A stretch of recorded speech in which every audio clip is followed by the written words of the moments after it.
जय हिंद दोस्तों, मैं आप सभी का अपने channel R N learning classes पे स्वागत करता हूं। आज हम जानेंगे नेशनल फ्लैग के बारे में। नेशनल फ्लैग से जुड़ी हुई बातें, कुछ महत्वपूर्ण फैक्ट, इंपॉर्टेंट फैक्ट्स के बारे में हम बहुत अच्छे तरीके से गहन चर्चा करके हम लोग जानेंगे। ठीक है, तो वीडियो में बने रहिएगा। वीडियो पसंद आए तो लाइक, शेयर, सब्सक्राइब जरूर करिएगा।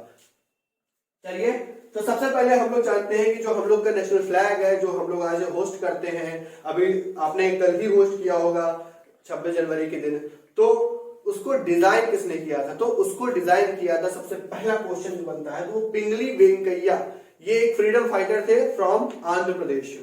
वहां के फ्रीडम फाइटर हुआ करते थे पिंगली वेंकैया, जिन्होंने आज का जो आज हम फहराते हैं, वैसे भी हमारा फ्लैग का भी बहुत बड़ी हिस्ट्री रही है। बहुत बड़ी हिस्ट्री रही है फ्लैग की भी। हमारे फ्लैग भी कई बार चेंज हुआ है। तो जो लास्ट फ्लैग है, यानी कि अभी के टाइम का फ्लैग है, उन लोगों की जो किया गया था, freedom fighter from Andhra Pradesh पिंगली वेंकैया ने उसको डिजाइन किया था।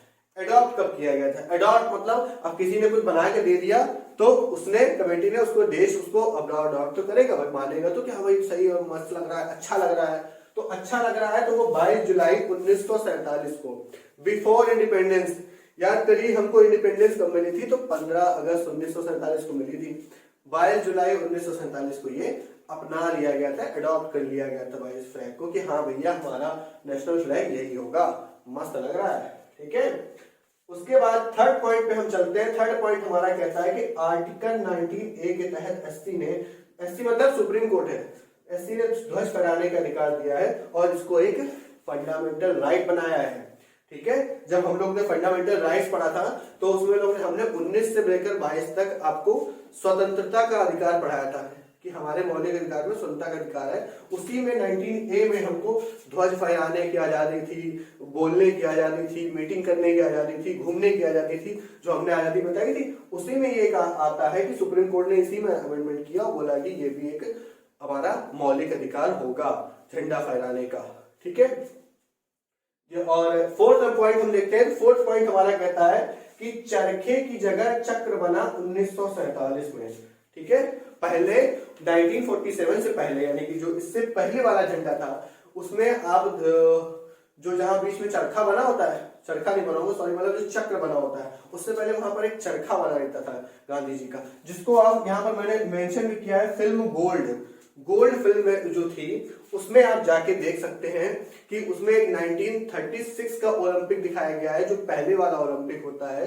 उसमें जो वो झंडा फहराता है, तो उसमें बीच में चरखा बना होता है। ठीक है, आप ध्यान से देखिएगा।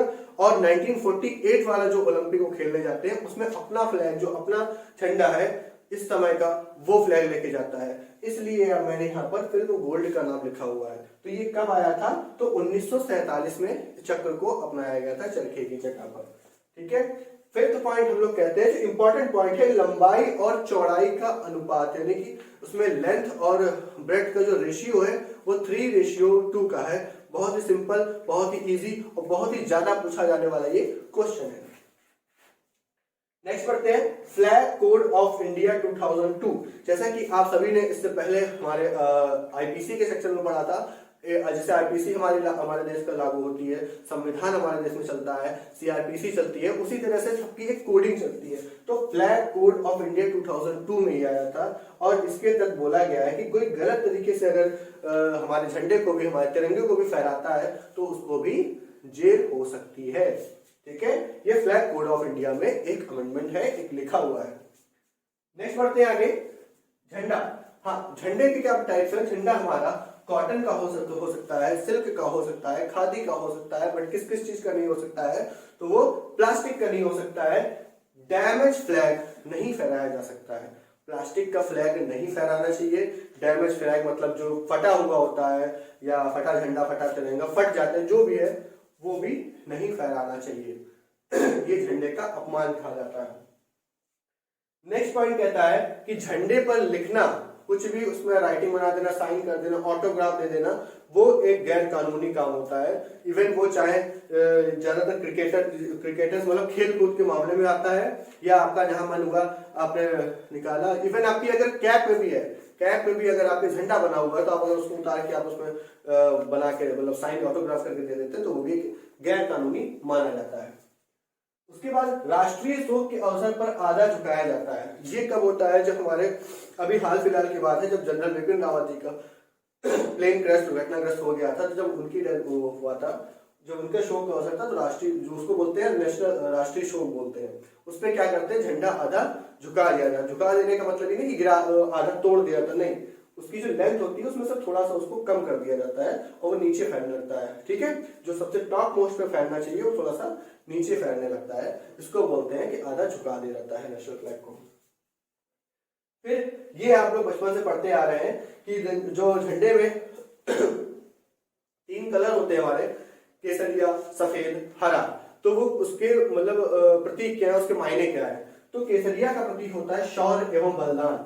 ठीक है, जो केसरिया हम लोग को खून बहा है, बड़े बड़े क्रांति फ्रीडम फाइटर्स हमारे क्रांतिकारियों को नमन है, जिन्होंने इतना अपना बलिदान दिया है आज हम लोगों को आजाद दिखाने के लिए, आजादी देने के लिए। तो उसी शौर्य और बलिदान का प्रमाण है, उसी शौर्य और बलिदान का प्रतीक है ये केसरिया रंग। फिर उसके बाद सफेद रंग की बात करूं मैं, तो सफेद रंग शांति और सत्यता का प्रतीक है। शांति, कहीं भी पीस होती, पीस की अगर नीड होती है तो हम लोग को क्या चाहिए? पीस, बिल्कुल व्हाइट कलर। व्हाइट कलर देख लीजिए, आपके मन को खुद पीस मिल जाएगा, खुद मन को शांति मिलने लगती है। व्हाइट कलर, इसलिए गर्मियों में ज्यादातर लोग व्हाइट पहन के चलते हैं। ठीक है, ये तो मैं मजाक के लिए बोल रहा हूँ, बट शांति और सत्यता का प्रतीक जो है वो सफेद कलर है। कभी वॉर होती है ना, वॉर में अगर किसी ने झंडा ऊंचा कर दिया, उसमें सफेद पट्टी बांध के, तो ये समझ लो कि वो अपना नमन करना चाहता है, मतलब हार मान के। ठीक है, शांति। तबियत थोड़ी सी खराब है। शांति क्या दूध बन के आया है। ठीक है, हरा, हरा भैया खुशहाली और समृद्धि, हरा हरियाली, जय बली वाली बात होगी, तो खुशहाली और समृद्धि जहां पर होगी वो क्या होगा? हरा रंग का प्रतीक होगा। उसके बाद एक इंपॉर्टेंट पॉइंट आता है शेरपा तेंजिंग, जिन्होंने माउंट एवरेस्ट पे जाकर 29 मई 1953 को जाकर अपना झंडा बुलंद किया था, झंडा फहराया था। ये भी एक इंपॉर्टेंट पॉइंट है, इसको भी आप ध्यान रखिएगा। उसके बाद महत्वपूर्ण और सबसे ज्यादा बोलूंगा अब तक का मोस्ट इंपॉर्टेंट पॉइंट है, बिफोर 2002 से पहले आम आदमी को सिर्फ झंडा फहराने का, अपने तिरंगे को फहराने का अधिकार था, तो सिर्फ साल में 2 दिन मिलता था, 15 अगस्त और 26 जनवरी। उसके अलावा साल भर में उसको झंडा फहराने का समझो राइट नहीं था। हमारे देश की ये विडंबना रही है। 2002 में सुप्रीम कोर्ट ने अमेंडमेंट किया और उसमें सबको बोला गया कि कोई भी कभी भी फहराओ, जब मर्जी चाहे तब फहराओ, 365 दिन फहराओ, लेकिन बस उसे क्या पता होना चाहिए? तो एफसीआई की जानकारी हो। अब एफसीआई का मतलब क्या है? मैंने इधर आपको बताया, फ्लैग कोड ऑफ इंडिया। अगर आपको अच्छे तरीके से फ्लैग कोड ऑफ इंडिया पढ़ा हुआ है, आपने फ्लैग कोड ऑफ इंडिया या थोड़ा भी आपको कायदे की जानकारी है, तो बस उसका अपमान नहीं होना चाहिए। मैंने जितने भी पॉइंट्स बताए हैं सब इसी के लिए ही बताए थे कि अगर आपको फ्लैग कोड ऑफ इंडिया की जानकारी है, मींस आपको झंडे को अच्छे तरीके से फहराना या उसमें क्या क्या चीजें नहीं करनी चाहिए वो आपको सब पता है, तो आपका जब मर्जी चाहे तब आप फहराओ, साल के 365 दिन फहराओ, अपने घर पे झंडा टांग लो, फहराता रहने दो। ठीक है, तो ये थे पॉइंट्स कुछ। तो आई होप कि आपने ये सारे पॉइंट्स अच्छी तरह से समझ लिए होंगे, और मुझे लगता है कि आपको आज के बाद झंडे के बारे में कोई भी दिक्कत, कोई भी क्वेरी होगी। फिर भी अगर आपको कोई क्वेरी हो तो आप हमें कमेंट बॉक्स में पूछ सकते हैं। मिलेंगे अपने नेक्स्ट वीडियो में, तब तक के लिए लाइक शेयर सब्सक्राइब कर दीजिएगा। चलिए, जय हिंद, वंदे।